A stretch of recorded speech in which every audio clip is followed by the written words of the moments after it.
Madame Campan. Madame Campan was born Jeanne Louise Henriette Genet on October 17, 52, in Paris, France, to Edmond Jacques Genet and Marie Anne-Louise Cardon. Her father, Edmond Jacques, was the highest-ranking clerk in the Foreign Office, but despite such a high ranking in society, they were not a wealthy family. Henriette made up for this with academic pursuits and scholarship. At the age of 15, she could speak English and Italian on top of her native tongue of French.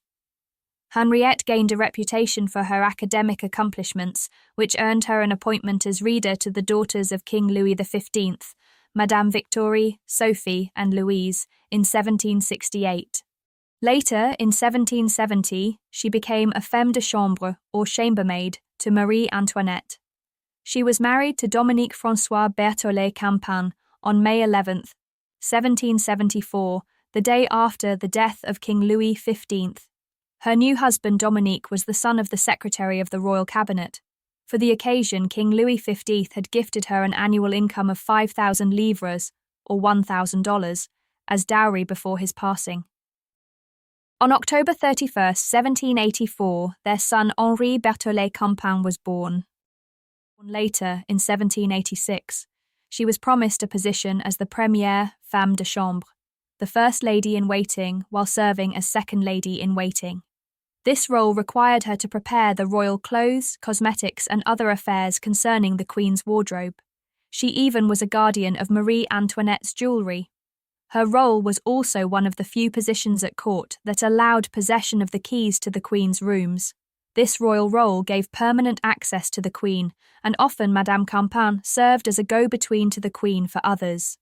She could easily relay messages to the Queen and help facilitate requests of meetings and audiences with Marie Antoinette. One good example of Madame Campan's sway and influence in the life of Marie Antoinette was an event that occurred when a Swedish artist named Adolf Ulrich Wertmüller was commissioned to paint a portrait of Marie Antoinette as a gift to the Swedish King Gustav III. The artist quickly established an entry into court as a popular artist for the aristocracy. An envy developed amongst the French artist community towards Wertmüller. Wertmüller's competitors viewed his commission of the Queen's portrait as a prestigious honour, and it was seen as outrageous that the Swedish artist was capable of securing such a role seemingly out of nowhere. Wertmüller's portrait of Marie Antoinette was revealed on August 24 in 1785 and was the object of scorn and criticism. This greatly displeased the Queen, and she was said to proclaim, "Quoi c'est moi là? What? Is that supposed to be me?" This devastated Wertmüller, as his commission was considered a failure. After some time he pulled himself together from a deep depression. Wertmüller altered the portrait, and a year later it was sent to Sweden. Henriette Genet Campan was a friend to Wertmüller. She made sure he got paid having charge of Marie Antoinette's purse. She even suggested to Wertmüller how much he should ask for in compensation and the appropriate time to ask. Madame Campan also frequently defended him to the Queen. In gratitude to Madame Campan, Wertmüller gifted her with a painted portrait of her 2-year-old son Henri Berthollet Campan, accompanied with his dog Aline at the family's summer retreat in Poissy. The portrait is simply titled "A Child Playing with a Dog," which makes it less obvious that Wertmüller had such an endearing friendship with Madame Campan. Witness to extravagance. Madame Campan had a front-row seat to the lavish lifestyle of the French monarchy before the French Revolution. Here are some quotes from her memoirs, Memoirs of the Private Life of Marie Antoinette. These quotes reflect some of the impressions everyday French courtly life made on her, common and blamable practice of indulgence. Madame Campan might see this as a warning against the moral consequences of excessive indulgence in pleasures, luxuries, or emotions. She often emphasized the importance of self-restraint and viewed unchecked indulgence as a threat to personal and societal virtue. Etiquette still existed at court, dignity alone was wanting. Madame Campan might see this as highlighting the disconnection between the rigid adherence to courtly rituals, etiquette, and the absence of genuine moral integrity or noble behaviour, dignity. While courtiers meticulously observed formalities, their actions and character often lacked the gravitas and responsibility befitting their positions. Extreme simplicity was the Queen's first and only real mistake. This quote would likely hold profound meaning for Madame Campan, given her intimate experience with Queen Marie Antoinette's life and her understanding of the Queen's personality, decisions, and public reception. Madame Campan might interpret this statement as a reflection on Marie Antoinette's well-intentioned but ultimately misunderstood attempts to adopt a simpler, more informal lifestyle, which clashed with the rigid expectations of the French court and the public. Favourite of a queen is not in France a happy one. This quote might highlight the complex and often perilous dynamics of power, loyalty, and public perception at the French court. She may have viewed it as a cautionary reminder of how even those closest to the monarchy were not immune to the harsh realities of court life, where favour could quickly turn to downfall. Indulge in the pleasure of vice and assume the credit of virtue. This quote may be seen as a sharp critique of hypocrisy and the moral contradictions she observed in the French court and society of her time. As an educator and a close observer of the aristocracy, Madame Campan could have interpreted this statement as a commentary on the disparity between public image and private behaviour, especially among those in positions of power and influence. Survivor of the Revolution. The French Revolution began in 1789. Campan was separated from the royal family during the Revolution, but remained in correspondence to Marie Antoinette. When the unfortunate queen was sent to prison, it is said that Madame Campan asked to be allowed to share her sad lot.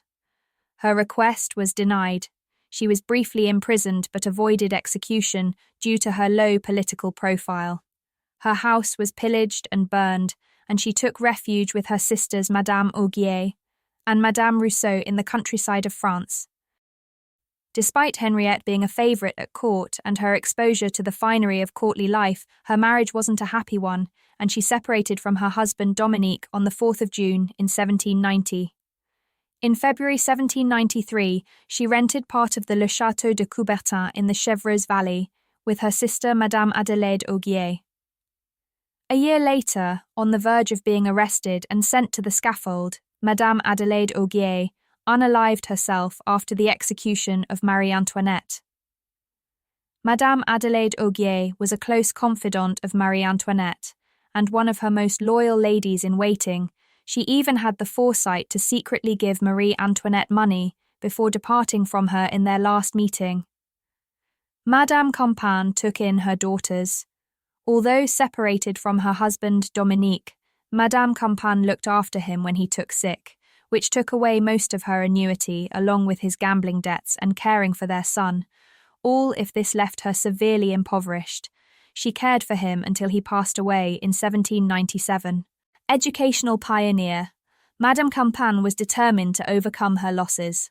After the Revolution, Madame Campan, along with her associate a nun, founded a boarding school for girls in Saint-Germain-en-Laye in 1794. Her school became renowned for its modern teaching methods, emphasizing practical education alongside traditional studies. Her school taught practical skills like needlework, bookkeeping, and household management, in addition to academics. One of her notable pupils and patrons was Hortense de Beauharnais, the daughter of Napoleon Bonaparte's first wife, Josephine. Hortense was also a close friend of Aglaé Augier, one of the nieces that Campan took in after her mother's demise. Napoleon Bonaparte was impressed by the curriculum and work of Campan at the boarding school. Campan was appointed headmistress or superintendent to an academy founded by Napoleon for the orphan daughters of his Légion d'honneur or officers of the French Empire at Écouen, the Imperial Academy of Écouen in 1807. One of the main goals of Campan was to prepare girls to be good mothers and productive women.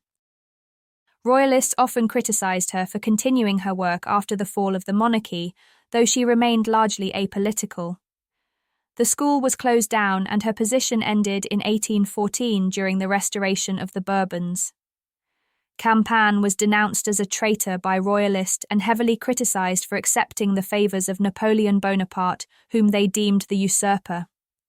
Madame Campan retired to Montes with ill health and spent the remainder of her days amongst friends and writing historical essays.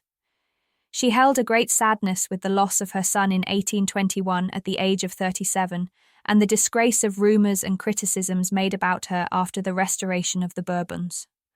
On February 5, 1822, she underwent surgery for cancer by Dr. Voisin, a famous surgeon from Versailles. On March 16, 1822, Madame Campan passed away at the age of 69. Legacy. Jeanne Louise Henriette Campan was a pioneer of education. Her work laid the foundation for more inclusive and practical approaches to education in France. Historically, her work has made her a respected historian. Today, her memoirs are regarded as essential reading for anyone studying the French court and the life of Marie Antoinette.